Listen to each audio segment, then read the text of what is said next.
মালদার হাবিবপুরের শ্রীরামপুর এলাকার বেহাল রাস্তার কারণে এক রোগীকে খাটিয়া করে মালদা মেডিকেল কলেজ হাসপাতালে নিয়ে আসা হয়।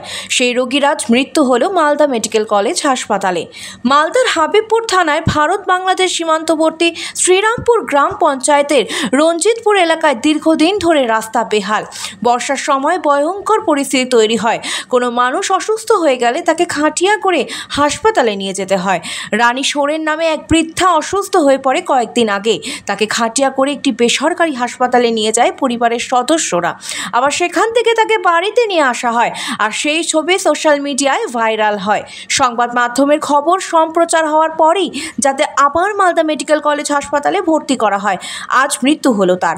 পরিবারের একটাই অভিযোগ, যদি রাস্তা ঠিক থাকতো তাহলে এই মানুষটিকে এভাবে মরতে হতো না, সেই সঠিক সময় চিকিৎসা পেত।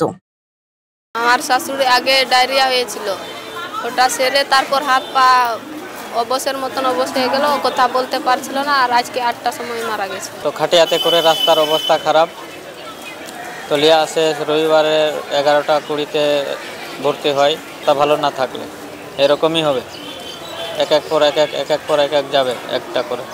রাস্তা ভালো থাকলে এই অবস্থা হতোই না, আমার মা মরতো না। এই হবিবপুর পঞ্চায়েত সমিতি বিজেপির, সেখানকার বিধায়ক বিজেপির, সেখানকার সাংসদ বিজেপির, তারা সবাইকে এতদিন ঘুমিয়েছিলেন নাকি?